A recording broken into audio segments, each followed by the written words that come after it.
10 تا راز که از الگوریتم یوتیوب که شما باید حتما بدونید و پاسخ به سوالایی که شاید ممکنه توی ذهن شما باشه در مورد الگوریتم یوتیوب. بچه من سوالا رو نوشتم یه جا و پاسخش رو دونه دونه برای شما عرض میکنم.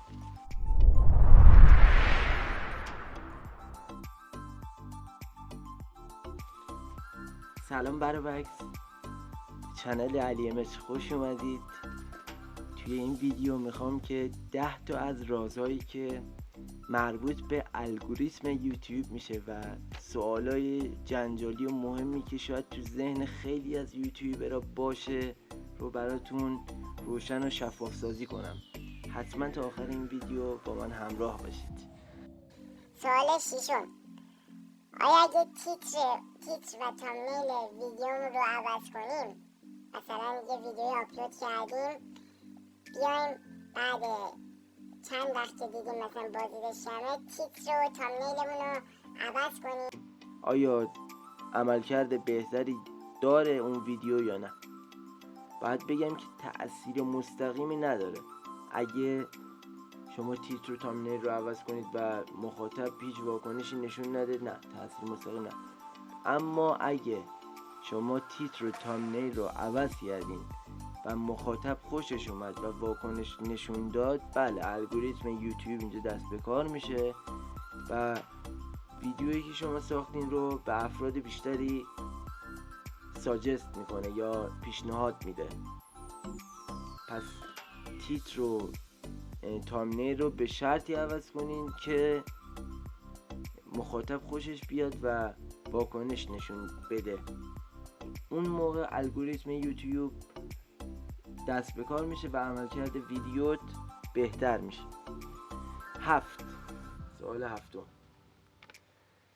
قبل اینکه سوال هفتم رو بگم، اگه تا اینجای ویدیو لذت بردی لایک پایین بکوب، کامنت بذار و سوالی که اگه این سوالا رو خوندم و جوابا رو دادم و شما به سوالت هنوز نرسیده بودی، هر سوالی داشتی توی کامنت ها برام بگو، نوکرتونم هستم، جوابتون رو میدم.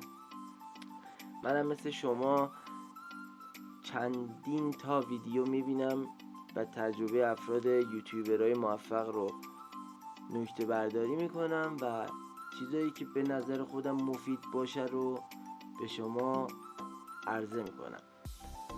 بعد سوال هفتم، اینکه آیا اگه چند مدت ما فعالیت نداشته باشیم آیا توی نابودی کانالمون تأثیر داره یا کانالمون رو نابود میکنه، تأثیر بدی میذاره؟ بچه راجع به این سوال من یه ویدیو مختص کامل که لینکش این بالا میاد گذاشتم براتون، حتما اون ویدیو رو ببینید. اما جواب این سوال رو هم بهتون میدم و اینکه اون ویدیو کامل تره اما این سوال مختصر مفیده، به خاطر اینکه تایم ویدیو زیاد نشه و حوصله شما عزیزان سر نره.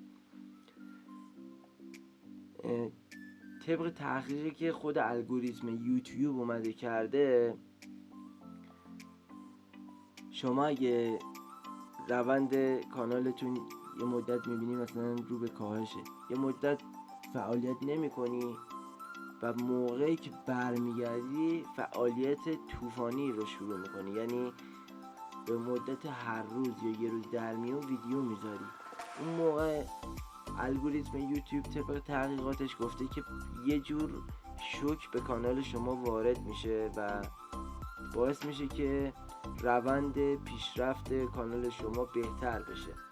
اما توی یه دید دیگه که بخوایم نگاه کنیم، شما ویدیو یه روز در میون میذاشتی به عنوان مثال و مخاطب میومده ویدیو شما رو عادت داشته که میدونسته یه روز در میون شما ویدیو میذاری و میومده نگاه میکرده.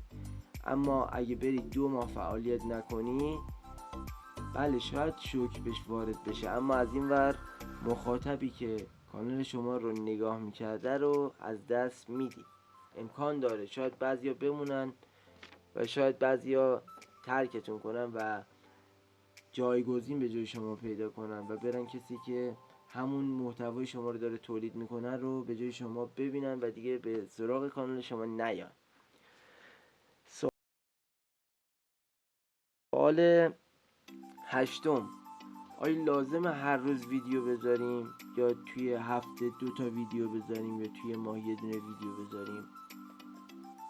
راجع به اینم یه ویدیو گذاشتم که لینکش این بالا میاد.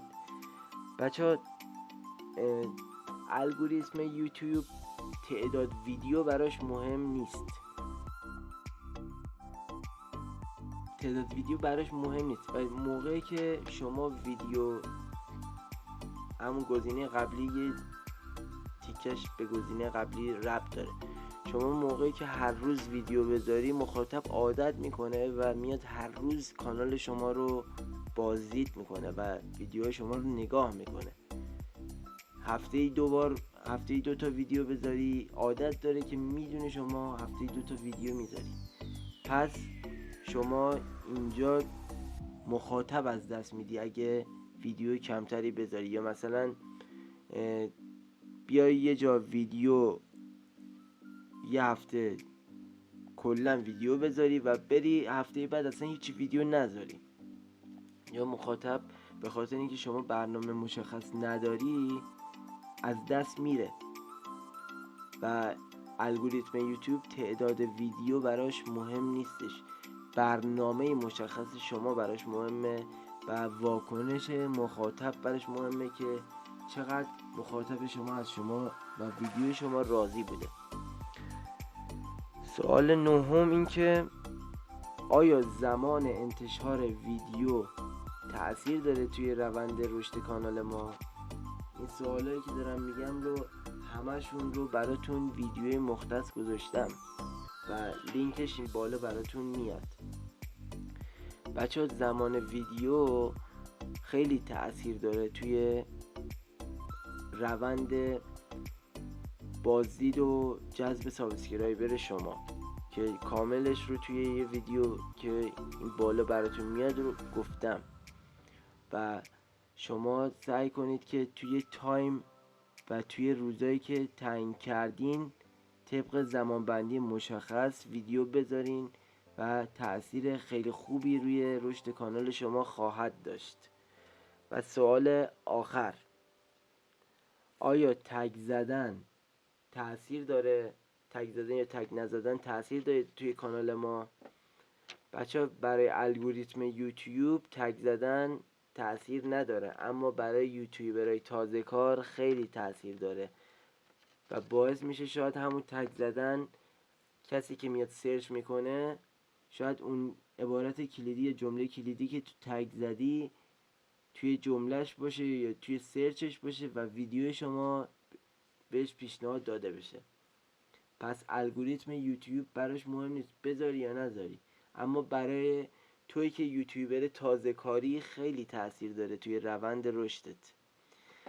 ممنونم که تا اینجای ویدیو همراه من بودید. لطفاً کانال من رو سابسکرایب کنید، زنگوله بغلش هم فعال کنید تا هر موقع ویدیو جدیدی گذاشتم نوتیفیکیشنش براتون ارسال بشه و شما اولین نفری باشید که از ویدیو جدید من با خبر میشید. عاشقتونم، دوستتون دارم همتونو، میبوسمتون. یا علی، خدا نگهدار.